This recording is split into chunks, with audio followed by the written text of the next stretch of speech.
Bismillahirrahmanirrahim. Halo guys, assalamualaikum warahmatullahi wabarakatuh. Jumpa lagi bersama kami di Marula Channel. Guys, wow, terbongkar lagi. Ex Kasat TNI murka kekejaman polisi kepada korban salah tangkap tak bisa diterima. Bahkan sampai dipaksa meminum air kencing dan makan nasi yang berserakan di lantai. Ungkap salah satu korban salah tangkap ini Saka Tatal ya guys ya. Nah, wow, mengerikan. Oke guys, seperti apakah videonya? Tanpa berlama-lama lagi, langsung saja kita let's go. Bocor kepalanya, berdarah bocor setiap hari. Enggak setiap hari itu, waktu itu pernah sekali. Tapi penyiksaannya setiap hari, bentuknya berbeda-beda setiap hari. Oleh karena itu Saka pada waktu itu mengikuti apa yang mereka mau. Iya, karena udah nggak kuat lagi sama siksaan itu. Udah nggak bisa nahan siksaan. Saka dikasih makan waktu itu. Saka emang kasih makan, tapi ngasih makannya nggak sewajarnya, dilempar di lantai. Kalau nggak dimakan, bakal dipukulin lagi. Jadi piring berisi nasi dan lauknya, bukan piring. Jadi nasi bungkus. Waktu di Polresta itu sudah dibuka karetnya, dilempar. Jadi berantakan, nasi berantakan di lantai. Dan Saka makan dari lantai itu. Iya. Masya Allah. Kalau nggak dimakan, dipukulin lagi. Minum dikasih. Minum juga pernah sempat dikasih air kencing. Minum. Maaf, air kencing. Air kencing apa? Polisi nggak tahu dari mana itu. Taunya dari mana kalau itu air kencing? Orang saya yang ngerasain, diputerin semua dan Saka minum. Saka minum tapi dibuang lagi, dimuntahin. Ini para sempat pelaku masuk mulut, koruptor, dimuntahin. apa Iya. kabarnya ini ya? Disampaikan waktu itu, ini adalah air buang. Ini adalah air kencing. Iya, cuma di persidangan enggak. Saka itu di Polda atau di Polres? Di Polres. Di Polres Cirebon. Pak Rudiana pada waktu itu sempat menengok Saka? Enggak tahu saya. Rudiana aja saya enggak tahu, enggak kenal. Kenalnya pada saat sidang. Kenalnya hanya pada saat sidang. Dia juga nggak muda. Kenalnya pada saat sidang nih, tapi ini anak juga nggak paham. Jangankan Pak Rusdiana, pengacaranya aja dia paham. Dia pahamnya cuma sama kita yang kenal. Bu Titin tuh yang mana? Terus yang lain juga yang mana? Dia tidak paham itu. Dan Saka hari ini, ya kemarin sempat menyampaikan dengan segala resikonya, demi kebenaran, Saka menyampaikan apa yang Saka yakini. Ya, Saka meyakini bahwasanya Saka tuh sama yang lain tuh nggak melakukan. Karena tuh Saka tuh tahu aktivitas mereka. Yang lain juga tidak melakukan, sama tidak melakukan. Dari mana Saka tahu? Karena satu kampung, kecuali Ripaldi, saya nggak kenal sama sekali. Dia kamu aja. Karena juga Eka Sandi itu saudara saya, tadi saya tahu. Yang di dalamnya ada Eka Sandi. Kalau Saka ingin menyampaikan sesuatu, ya kepada Presiden misalnya Pak Jokowi, apa yang Saka akan sampaikan? Kalau saya pribadi, saya mah pengen nama baik saya bersih lagi kayak dulu lagi. Minta keadilannya aja. Sama yang nggak bersalah tuh keluarin. Jangan menanggung beban orang yang nggak melakukan apapun yang dituduhkan. Iya betul. Yang salah tuh tetaplah salah, tapi yang benar tetaplah benar. Jangan orang miskin diinjak-injak terus. Iya. Harus mengikuti apa keinginan aparat. Semakin Saka masuk sampai sekarang masih akal merasa ini ya. ketakutan. Ya kalau sama polisi ya trauma, masih ada trauma. Kalau sama warga biasa sih enggak, biasa aja. Ketakutan apa? Karena penyiksaan yang pernah Saka lakukan hari demi hari pada waktu itu. Iya. Selama berapa lama itu? Ada sebulan? 1 minggu lebih. 1 minggu lagi setiap hari disiksa. Tiap Sampai hari sekarang disiksa, trauma itu masih guys. ada. Waduh, luar biasa ya. Ya bukan traumanya aja, bekasnya juga masih ada. Ini kekejamannya kan masuk akal ini. Tolong tunjukkan.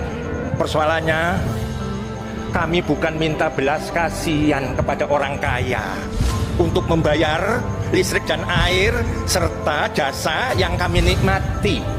Bukan itu. Jangan digiring ke persoalan itu. Kami bukan pecundang. Kami pakai listrik akan kami bayar sendiri. Kami juga tidak butuh orang lain untuk mengatur sendiri. Negara sudah mengatur dengan tertib. Sampai bagaimana cara mengatasi kalau belum ada PPLS? Kalau sudah ada bagaimana? Itu sudah diatur.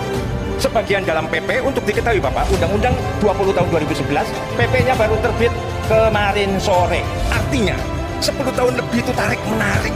Iya. Ini persoalan yang mendasar. Sehingga Gubernur Pak Anies menerbitkan diskresi. Dan ini sangat membantu kami. Persoalan ini adalah persoalan perjuangan hak atas keperdataan warga.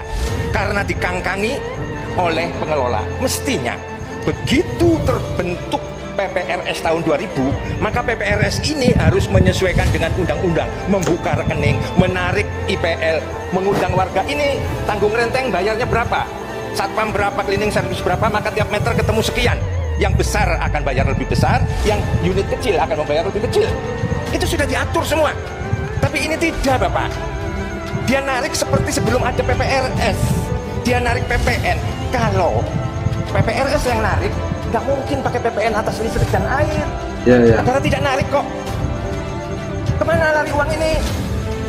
Kalau PPRS-nya benar, Bapak, maka uang parkir kami pemilik tanah masuk bayar parkir, Bapak. Ini aneh di dunia, di BCM ini. Belum lagi tadi yang dikatakan BTS. Itu berapa uang?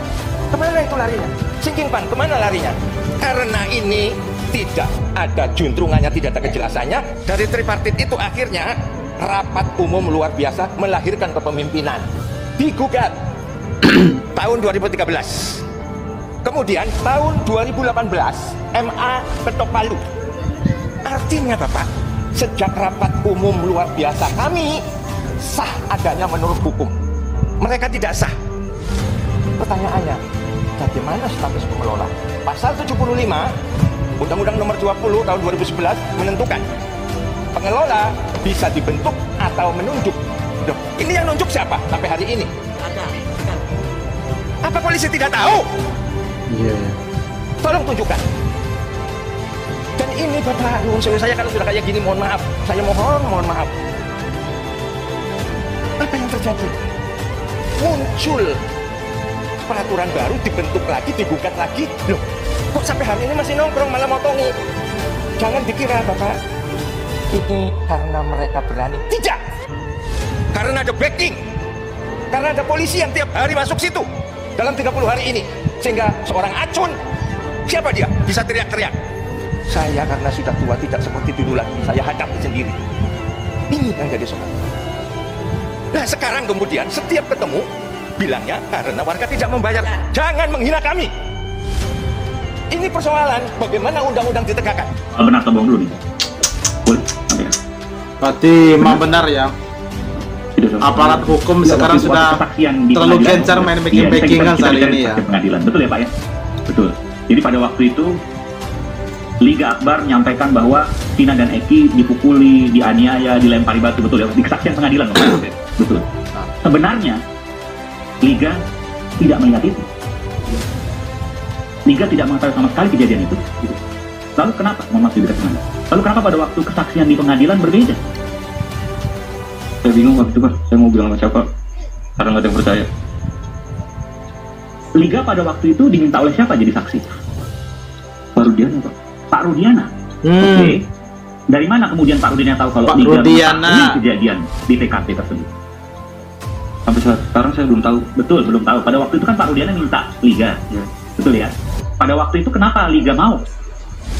Karena dimintai keterangan soal almarhum Tina dan Eki yang dipakai dari helm, keadaan motor, itu saja awalnya. Pada waktu kejadian, Liga ada di mana?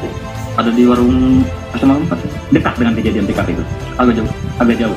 Kenapa Pak Rudiana memilih Liga? Apa karena kenal atau karena apa waktu itu? Mungkin karena kedekatan saya almarhum Eki dulu. Oh, lalu kemudian apa yang disampaikan Pak Rudiana waktu itu yang seingat Liga?